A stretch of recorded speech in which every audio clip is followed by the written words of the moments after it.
One. Go ahead and take. I'll take the report as read. Just some key, I guess, highlights in the report. External debt cover sits at $79 million, of which $6 million of that has been pre-funded. Pre-funding is to pay that debt that's maturing in April 24.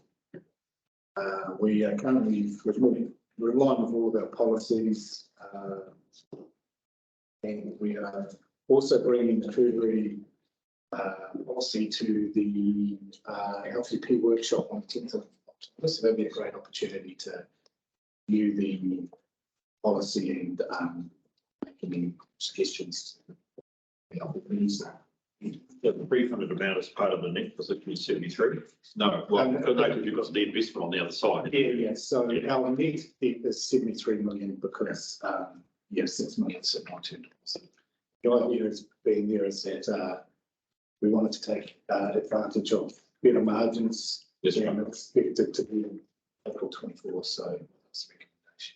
The folk are comfortable with that understanding. We've pre-funded. In other words, we've taken on debt earlier than we need to. Yeah. We've got to roll the debt in April. A better deal though. But you put the money on deposits, so anything that's not well. Yeah. So we take, I don't know the exact rates, but say we borrow 5.8%, we're able to put it on term deposit 5.9. So taking money out now, but it's sort of favourable to get to take it out in April next year. that's Yeah. Keep it true. Yes, mum. Potentially, does this just pay from the money? Can we just keep doing that? Sorry. I think it's like my question. I'd like to apologise for my fluency. Not yet. Don't feel yet. It's it might be, it's real though. It's real for us. We're just consumers here. But the Thank you, just some clarity, please, so net debt position. The funding 73 million, page whatever. Treasury summary positions in compliance with a net debt of 7. Can I just get some clarity around the difference between the 70 million and the 73? that's the money. We have also some money on in our transactional accounts or our savings accounts. So they bring the down further. Thank you. That's one good question. I'll just probably need to give it. What exactly do we have in retained earnings at the moment, Hayden?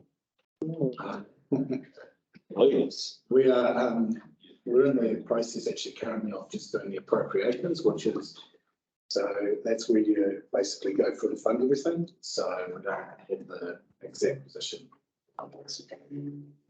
But it's not a bottomless bucket, is it? It's No, it's not. no.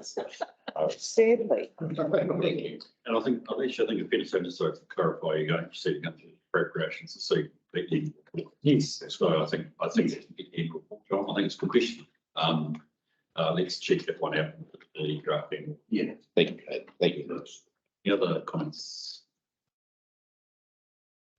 It's important to note that we are, sorry, it is important to note, I think you've pointed us to us then, the third page of the report shows that we are inside our usual limits and we're disappointed. You've indicated the key date is to pre-fund maturity each year, which is fine. So unless there's any other questions, I suggest we move to the resolution for the procedure. Yeah. Thank you, Liam. Thank you, Peter. What the motion will those in favour, please say aye. Aye. Those against, carried. Sorry, look, I just need to go back to that last resolution pre-morning tea. Peter, you and I have agreed to change the resolution. Do you know that? Oh, really? I had suggested, and this is the problem of doing something on the fly, that I think we said the play would be forwarded to council. Donna's, the two Donna's have pointed out to me that actually that happens anyway. So with your agreement, Peter, and indeed without this yet we go to it, I've suggested a change, which is that council is informed of the planned breach of the 31 October 2023 statutory deadline, being its annual report obligations and receipt of the annual. That's the key matter we discussed. So at least we're going to substitute informed council with that slight subdivision. And Yes, you have with it. yeah, nobody, Jumping. Yes, thank you. But it's a very, was it patronising comment from me, we've done it for you, Peter, but we had. Right, thank you for that. Let's move on to the debtors. And through the chair, statement of report is read. I guess the key highlights here is that we've got $104.2 million owing at the end of August.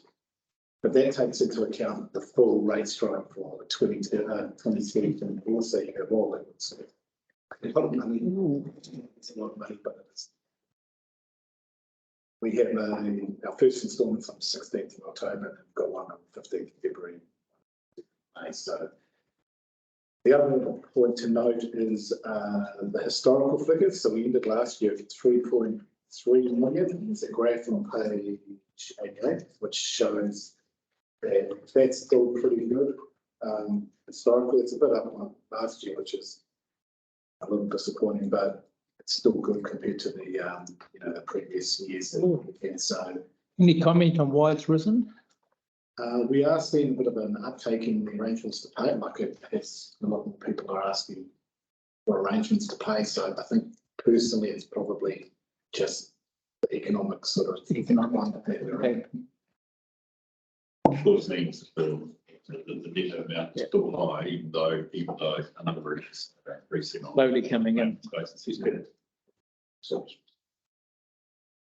I probably should know this, but just with rates postponement, so when somebody is requesting rate of postponement, what is that? How does that look? What does it look like? So you're basically they're postponing the rates to pay the rates, and then on the sale of their property, when they pass away, they Move on. Property development. When they settle. So it's offered to over, I think it could be over 65. Yes. And basically you can have a rates postponement where it means you won't pay rates on that property, but the property, but there will be an interest, so that you will accumulate interest on those payments. There's an interest on those payments that will accumulate. And then when that property is sold or becomes out of your hands, then that's when the rates and the interest get paid back. So when there's rates postponement, there's always some sort of security behind that for us. Correct. Okay, thank you. Security is properties. But it's registered with, Like a mortgage. the mortgage, no, they're not even, they wouldn't, not necessarily the mortgage, but it's registered with, what is it? Oh, the land title. Yeah, it's registered on the land title. That's correct. So it's It's a charge. So it's not lay-by or anything like that. It's The basically a mortgage. multiple operates akin to a reverse mortgage. Very good, thank you. No, that's a good question. Any other questions? I think we will just watch that creep up, that uptick. Hayden, I appreciate your point. Don't get sort of too worried yet. Let's just see where it's heads though. So thank you. through the chair. You also expect each year for it to be a little bit higher anyway, because our rates are increasing. That's right. So if you took a percentage, Yeah. took a percentage of the total rates, you probably, you would expect that to be a little bit higher if it was to stay the same previously. I think what it reflects on is, and Hayden, it would be useful, as you do occasionally from time to time, tell us, credit control perspective, just where's some of the action, what are the actions to reduce this? We'll do that next time. And through the chair, I think with that balance, there's a lot of tricky sort of properties in there which will require potentially a rating sale or and there's abandoned land examples. I think we've kind of exhausted all of the things that we. So yeah, that's kind of absolutely. Yeah, through the chair, if I can, Bruce. So around the Bay Corps and those that you use to recover, what's the percentage of that would we recover out of a claim? Was there a percentage, was that 30% or 40%? 13% of whatever. 30%, 13%, okay. And how successful are they in terms of covering? They're successful with, certain bits are very successful with, but some of the more historic ones, Tough they're work. not so much, I guess. The individuals we're dealing with, they're fussed by it, so that's why we need to take that next step by, really going down the rating sale path. Hopefully on that path, they will, talk to us or, you know, the last thing we want to do is a rating sale, but that's the absolute last, but we have to go down that path, I suppose, too. Okay, Thank you. Oh, sorry, Peter, is your? No, just go. Oh, okay. Very Oh, right, okay. Warming up is. Yeah, oh, yeah, Kelly's got the answer. the hot meeting. I have got the answer. Is it on? There you go. Yeah, it's working. $6.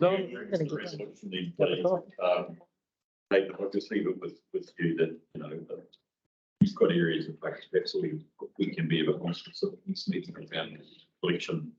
That's not a criticism, you know, it's going to be helpful. You're stating, Brad. So we received the latest update. Got the move for a second. Thank you, Peter. Thank you, Robin. I'll put the motion, all those in favour, please say aye. All those against, carry. Thank you very much. Thanks, Aidan. Already speaking, it's not always extended to the Herald, that's the relief fund update. You got it on. It's busy. No worries. You are this. Right, so look, I'll take the report to read, quite a bit of information in there. And I'm happy to any comments, take any comments or any questions. And we've also got the two councillors in the room who are also part of the Lead Fund panel as well, that able to provide some updates if needed. Brilliant. That'd be great. Any questions? Legal accountability, but the question, so it looks like Peter and the interior. You go to Terry first, just a second. Here you go. Well, yeah, just really the fund, how successful it was. There's not much money left, as it's spent exhausted. Is that what I read here? It's 1,061,000, is that right? That's been spent against 1.151. That's correct through the GS.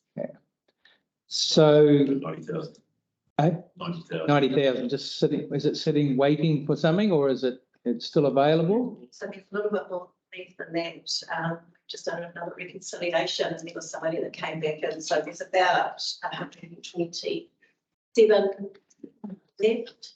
Right. So that's but we through. How long is that period that's available? Is there any time limit to that? No, that's not that. That's sitting in a separate account. So the distribution of that would be a decision that we may have through in conjunction with the panel. Right. Okay, thank you. Peter, No more questions. Yeah, That's the next section. anybody else like to make a comment? I mean, I think Amy. you want to hear. Oh, sorry. Amy. Yeah, I'd just like to commend the decision-making panel for the way they conducted themselves in the different perspectives, and just recognise the huge value of bringing that Fisher into that process. I think that's a job well done. It's never going to be popular with everybody, but it's, I think, the guys have brought a huge amount to that decision. I'm glad you said that, Ellen. What I was going to reflect was this is really a good news story. And amongst us talking many things today, including risks, actually one of those ones which university, you guys throw up a good system and got things out the door, which is tremendous. Anything else that people like to raise? Can I move some recommendation? Thank you, Rika. Thank you, Gally. I'll put the motion. All those in favour, please say aye. Against, it's carried. We got Gary here for the side, or will we take it without Gary? Through the chair, I believe it's going to come online. Oh, okay. Brilliant. Do we know, do I keep moving on, or we got Gary? Okay, Donna's like. Gary's busy being a TV star. Yeah, oh, that's it, right. So can we, what about, do we need Dean and Frank here for the iwi engagements? So I'm stuck because it gets me to the end of my PX. And I don't want to last much longer. Oh, what I'm Peter Dorman. It's just coming out. Oh, right, thank you.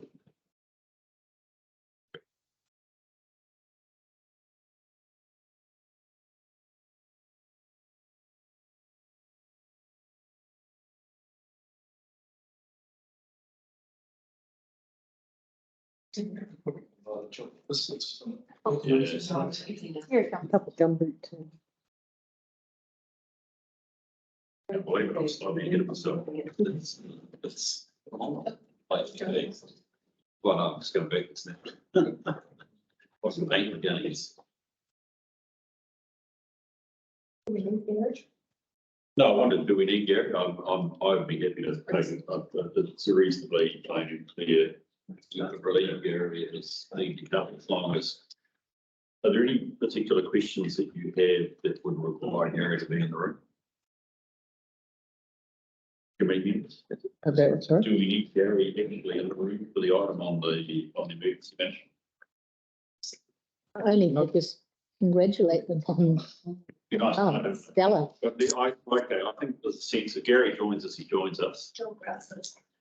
John's got his hand. John, thank you. Yeah, Look, I've just got a couple of general questions, not necessarily directly related to the report, although I have some on the report as well if we do have some discussions. But I'm interested in, I understand in the previous council, the Civil Defence Emergency Management reported into a separate committee.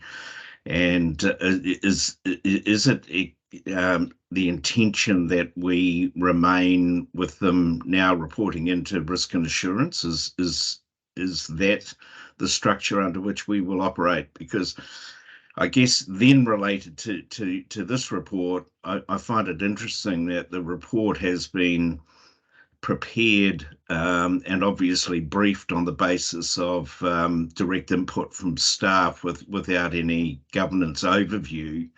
And there's a number of aspects of that in regard to how broad and who we spoke to that I find quite interesting. And whilst I'm not taking any credit away from the effort that went in, I think as a observation from a governance perspective, there are probably a number of questions that are worth asking.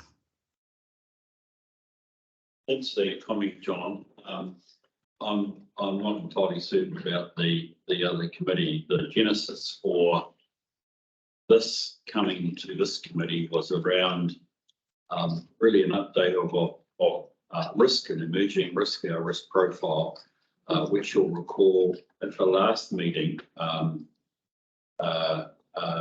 Gary briefed us on the situation more generally. It was actually a delayed briefing, I think, quite a way back. That was life. We did it well with the invitation from Gary, because he had indicated this report was coming through, that we would look at it from, and I stressed the basis of our role as governors of risk for council, rather than because we are or should be intimately involved in civil defence and emergency management. So we're looking at this from a risk profile perspective. Whether it goes to another committee or council is a lesser issue. I don't know, one of you could advise on that. Yes, so Civil Defence used to report into the Civil Defence Committee, and that committee has then morphed into the resilience and sustainability committee. And then the council has made the decision to drop Civil Defence out of it on the basis that it could report through to council. But Chairman's right on that. He already indicated this was going to come to this committee, and it is from a risk perspective. And the other thing is that it's actually really operational. This is about how do we operate and how do we as an EOC operate. So it's not really intended. And if you've got governance questions, we can have those looked at. But this was very much from a practitioner's operational perspective. How did this go? And the company that have done this is Jane Rowland. So Jane was, they call them a NEMA REMA. I can't remember what that stands for. It's the NEMA is the Civil Defence Agency. REMA is the Regional Civil Defence Officer role. So she's had a long career, basically being the regional person for civil defence, principally in Bay of Plenty, So now she's out on her own and she's conducted this from a really operational perspective. You know, if you were inside the machine, how did it all go? So I'm satisfied that the scope is what it was intended to be, which is as far as its operation. So that's really good advice, and thank you for your question, John. This is an operational report. So in effect, Gary and indeed Aileen are giving us some insight. So looking at it from a governance perspective, not from any other perspective, and dare I say it, from a risk perspective. So look, it feels like it'll be good for Gary. Gary driving to typewriter at the moment. Oh, right, okay. Well, I wonder then, we might just carry on now. Look, I'm sorry, it's Dean, is it? Yes. Dean, I think we might just deal with the item prior to you. If you could just stand down for 5 minutes, we'll just have a look at the civil defence report. And then we'll be very interested in the iwi engagement and participation policy. Thank you. We gave you a hurry up and now we're saying stand down. So apologies for that. So look, we will deal with that. John, did that answer your question, by the way? Yes, it probably clarified things, but it probably means then that it's worthy of bringing back to council at some point for a more broader discussion around the lessons to be learned and how they could be applied going forward, or our structure for supporting it from a governance perspective. Well, I mean, to the extent that it addresses risk, John, I'm open to that discussion here. I'm not trying to usurp council, by the way, but we are trying to deal with this from a risk perspective. So look, we've got, I've got 3 hands, so Delhi, Martin, and then Peter. This is where I'm going to step back from operations and trust the process of the review and the qualifications of the people who reviewed it. And I am more than happy to move that we receive it and move on. Thank you, Delhi. Do you have a second? Not yet. Okay, Martin. Yes. Discussion. I was just saying, my point of view is that I trust the robust process that this report has been through. I've read it in detail. Martin, you've got a comment or point to make? So is it appropriate with the recommendations at the end of the report? There's a couple of things I just wanted to check. Is it appropriate to ask a question about those? At a governance level rather than operational level? Yes, absolutely. Very much so. So under the staff capacity and wellbeing impacts, point number 4, second sentence says building a more robust response bench strength is needed to meet the needs of the community, relieve depression and wellbeing impacts on staff. Can you just, within a couple of sentences, explain what that means? Yeah, so basically it means our civil defence is set up on a shift basis. So you do a shift, we have many hours, and then second shift comes in and that's your bench. So what we're basically saying is we've got enough depth to maintain an ongoing EOC activation, and that we can manage it for a short while, and then we basically run out of steam, which is not different to any other council in the country. In fact, here we're doing reasonably well. The other comment I'd make is that when you look through all of these recommendations, pretty quickly it boils down to more dollars.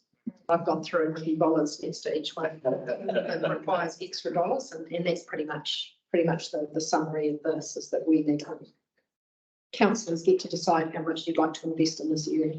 But before you respond, I'm glad you've gone to the recommendations. But can I just say, we're reading the recommendations in light of a really stellar performance. And I just think the fact the improvements come quite clearly after a very definite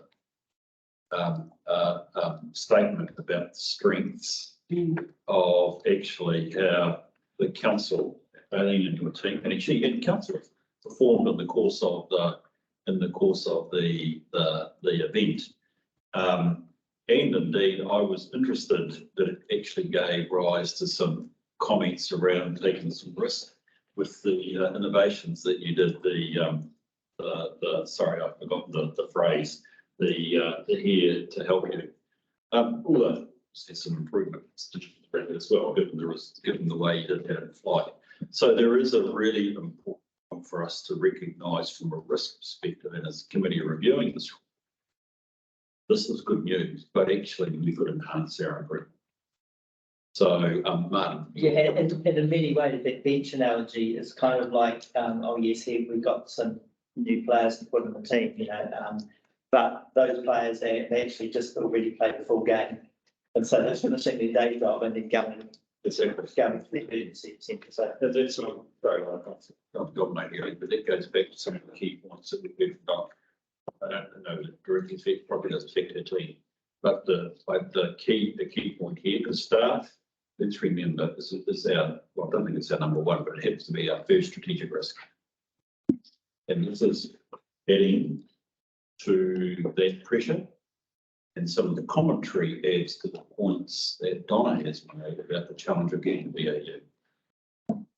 And that's quite clearly nailed in this report here. So that's where this something becomes really important. Thank you, Martin. I was on to Peter. So yes, my question relates to item 4. So there's the whole thing about future proofing, and I think I want to be assured that consideration, something has been thought about or developed or prepared, that we can specifically say, hey, we're doing this to future proof our capability, etc., etc. And I'm therefore expecting there will be something in place that the LTP costs associated with it related to the LTP. And I suppose what I'm saying is, I think the idea of picking up on that recommendation, future proofing is really, really important that we, and said having the will receive the LTP. Good question, because there's quite a few operational things happening as a result of this. But the big stuff is basically, where can we get more money to do this stuff is probably the big question. And at this stage, we haven't got anything developed that puts a pitch to increase the funding into civil defence. We have, through recovery, we have actually got some additional capacity that's in recovery that potentially will support an event, but it's there through the recovery funding at this stage.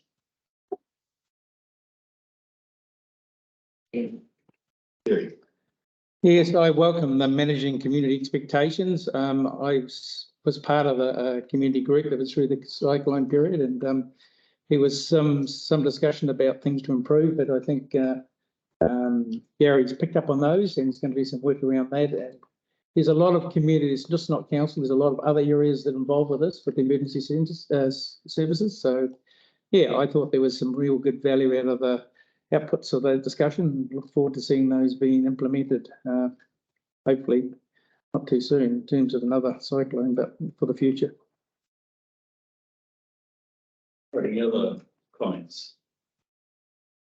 I think from well, sorry, actually, John, can I just come back to you? I mean, you started raising some questions. Did you have the time to ask the questions you wanted, or are you comfortable at this stage? Quite comfortable. I just, in reading the report, I felt that there was probably a lot of operational aspects that were covered by the report, but there was not the amount of community inputs that I probably did expect, because some of the feedback that did exist after it in regard to some communication challenges and so on. So it was those sort of areas that I was particularly interested in. So I don't think they fall within that risk categorization that you were talking about. It was just general learnings and taking those on board, and it would probably have been good to have had an opportunity for Gary to input into that. So perhaps an opportunity will come up at a later time for him to put forward his proposals and his pitch, as Aileen says, for some extra resourcing that where those discussions can take place. Thanks, John. I think that's probably just where we round off. Pretty respectful of the Peter's question, Aileen. Is this going to give? Are you planning? I want to be careful here. There's an operational response required in Gary's and the precedent. Are you anticipating that will be attached to the LTP? process around this, given quite a good point that there was lots involved with the recommendation. And it's still going to say, come me, I'll do more button on. Indirectly, yes. If you want something more direct, then I can take some guidance to give you something more direct. I guess I'm just relaxed. I mean, in the sense of this is operational issues. There are matters here that reflect strengths of our process, but we creep a wee bit when it's more than what they call a small event or a moderate event. If it's bigger, we could be challenged, the bench strength thing, etc. And I'm just looking to see whether there was any potential for change. It feels like I'm pushing the boat out too early, and I think we've just got a fair warning that would be the case.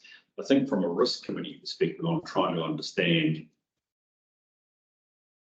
are we from this report within our tolerance or risk appetite that the operation of the EOC and our response to an event is satisfactory?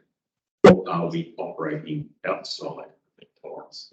Yeah, I just, Don's comment, but if I just make one first, is in that we've got some additional resources brought in through recovery. Yeah, so that's two, possibly more people that tend to be in year 2 or 3 can transition to being ratepayer funded. So there's an increase in resourcing. But the other thing I think you have to be mindful of is the overall work program. But part of the issue we have is that when you take 7 weeks out of a third of the organisation's work, you then you've got, we're going to deliver less. And so as we go through our LTP, it's worth thinking about what's the scale of the work program and leaving a bit of space for this sort of unexpected thing rather than keeping pushing. Can we squeeze the last drop out of it? Make sure there's a little bit of space built in. So that would be my overall comment. Thank you. Through the chair, the only comment I had, and I don't know whether this would help or not, but during this committee, the reporting that could be done back is that we could pick up these recommendations like we do in public reports and actually get some feedback, on the likelihood of what's needed, what is the quantum of actually, addressing some of these and how it's going to be addressed. Right. We could also put, because I know that on here it doesn't really say whether it's a must have or a, like a red, amber or green. That's right. Well, so it's a bit hard reading and actually understanding probably from your perspective what's important and what's not to be left. There is a possibility that we could do that. Well, thank you, because it really goes back to my, are we living inside or outside our risk appetite? And perhaps that's the way if you weigh up a 17 recommendation. It's a bit like Delhi. I'm taking this on trust. Actually, we're going pretty well. And probably most emergency operations are stretched if it becomes a major event. And one of the strengths that we have beside this report is actually the strength of our relationships that you mentioned before with central government, with Waikato region, and as we all know, everybody has to put their hand to the pump from around the country when these big things happen. Terry. Just add to that comment. We've got a pretty good reputation, haven't we, for doing these things? And if you look around the Pacific, they actually get a lot of people giving advice about how we do it. So I think there's a good reputation there, risk-wise. Only helps, but I think we know what we're doing pretty well.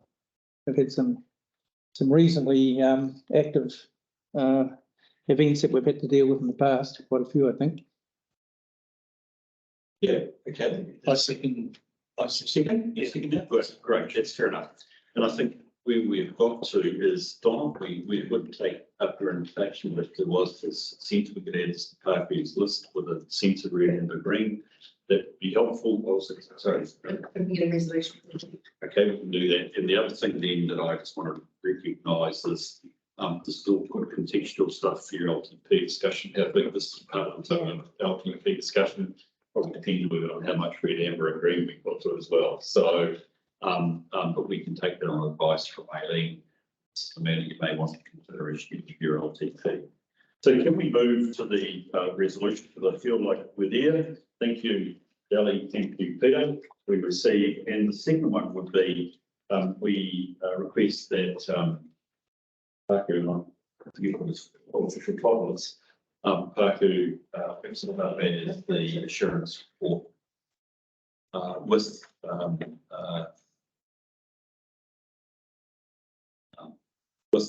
some clarification is to priority that needs to be given to the recommendations. I think that's what we're struggling. I'm think struggling with, we would actually, is it big, is it small, or is it actually in between? So it's to report back on the prioritisation given to the recommendations.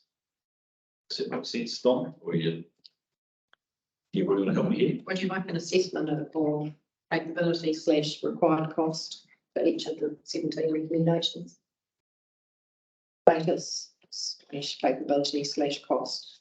Had a huge piece of work. Do we want to understand that? Probably a wee bit more Yeah, light-handed here, which is, let's have the recommendations as part of Parkview report with a sense of their priority. I'd leave it in your hands at the stage whether that, I don't know whether this is inside our response. I just got those. I agree, I agree entirely. Really out of Okay. Roughly what Just request the risk and assurance manager report back on prioritisation of the recommendations. Or could there be any feasibility of implementing? I mean, there's no point in prioritising if we can't implement it. Through the chair, it'd be just like, it'd be like if when we does assurance reporting, like from Audit New Zealand, these are the recommendations and these are the management comments. So we would provide, we could provide a RAG status, but we would also provide management comments on these recommendations. Yeah. And, you know, it may be that we know the recommendation, but these are the reasons why we're not doing it at this stage, or we might, it might be that we do it in next year or whatever, we've been a bunch of management. Kind of decide which one, what I was suggesting. I think we leave that open because I'm sensing if we ask for a fully funded response, we might be putting the horse in front of the cart. yeah, exactly. So I don't want us to do that, but I want us to recognise it should be in our assurance and risk profile. Pretty. Yep. So Dally, I hope it's okay. We can send that through the process. And we'll leave it there. So I'll put the motions, please. All in favour, please say aye. Aye. And then those against, thank you. Appreciate that. Dean, my apologies for you. You could come forward. Yeah.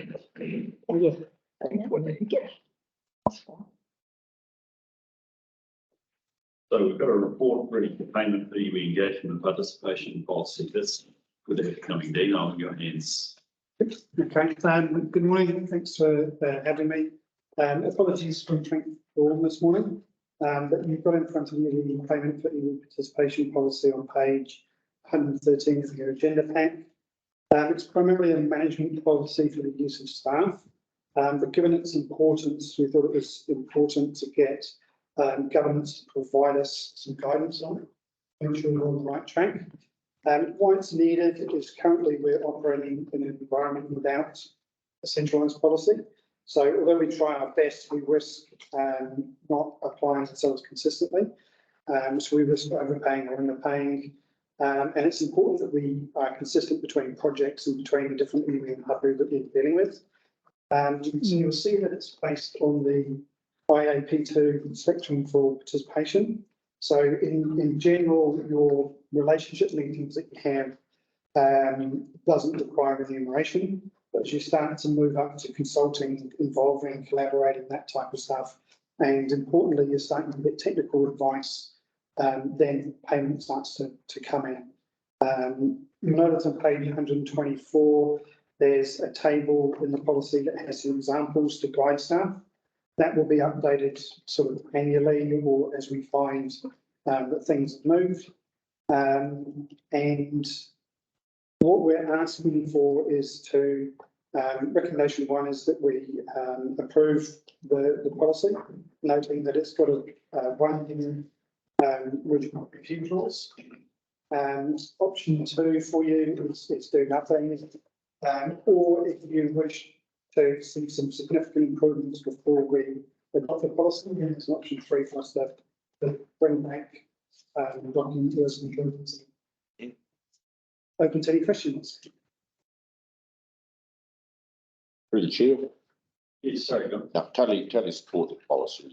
It's good to have something like that. The only thing that I did gasp a little bit about is the remuneration figures. I just thought they were a little high. The table, $150 an hour. They're not for the senior, $90 an hour for the board. Had no trouble with the mileage allowance. I think the price of petrol these days, that's well and truly justified. But I just feel there's that's probably about double, to be honest with you, Dean, where I would have. That's just my feedback, about double where I would have set those fees, realising that there is a it's sort of crossing. There's a lot of benefit for council to engage. I think there's a little bit of benefit on the other side of the fence as well. So trying to get that balance a little bit, but realising that it's mostly for our balance. I just felt those fees were a bit up. Through the chair. So how, because we do use a lot of consultants, and I know that they're remunerated very healthily. So my perspective, I'm really happy with the report that when you set up, and it's the chart with the colours is great.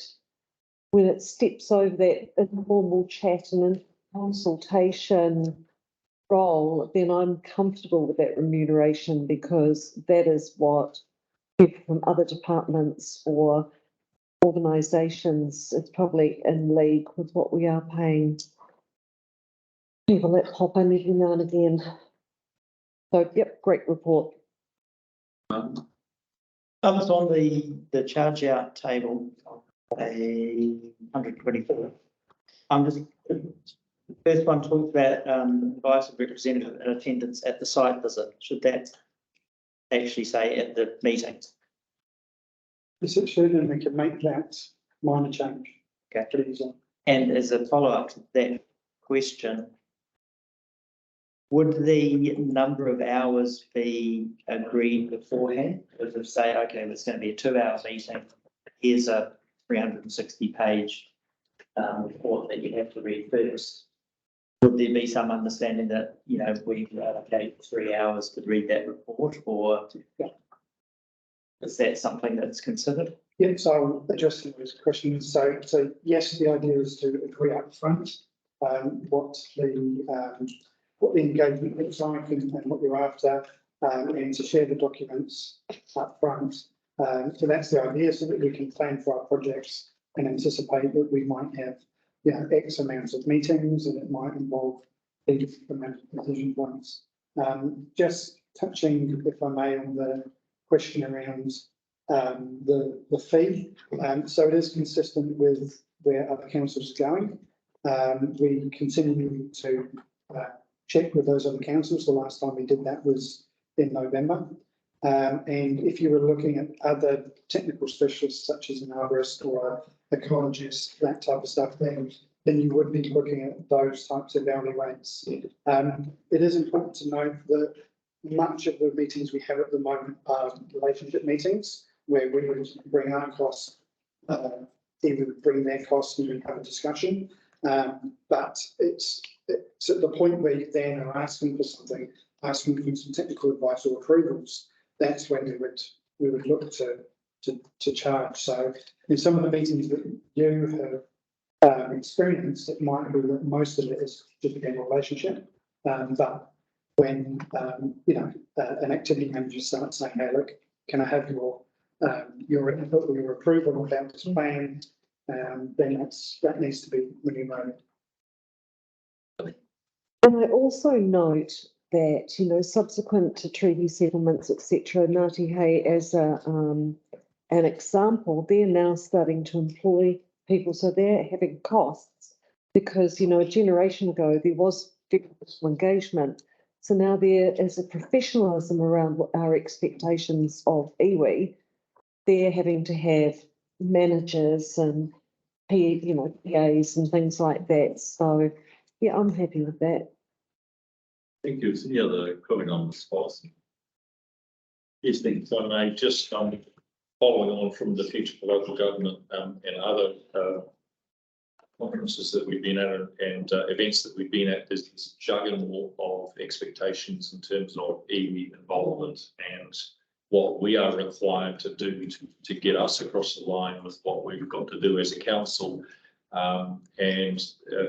Involving iwi at every stage is just part of business as usual. And it became quite clear at during the last conference that it was flagged that capacity was stretched by a number of iwi groups. The smaller they are, obviously, the mandatory requirement is going to be there to engage.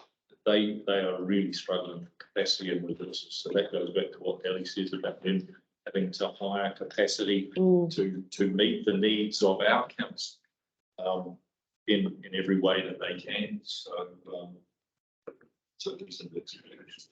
as long as it lines up with other councils, it seems reasonable. I'd be happy to move that we accept that. Thank you, Helen. So have you moved over send this? Thank you. If there's any conversation on the motion. Got the guidance needs? No, that's fine, thank you. Brilliant. So I'll move it. All those in favour, please say aye. Aye. Those against, it's carried. Thank you. Appreciate your work, Dean. Wonderful. We just moved into the resolution. We move into PMs. I'll move. Thank you. And do I have a second? Thank you. Is there any discussion? Seems reasonable to me. The reasons reasonable. I'll put the motion all over the paper. Please say aye. Aye. Those against, it's carried.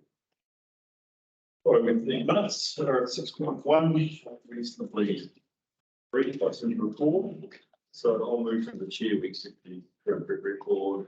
Second, please. Thank you, Robin. Is there any comments on accuracy or whatever? So I'll put the motion on those in favor, please say aye. Aye. Those against, it's carried. Right, we move to item 6.2.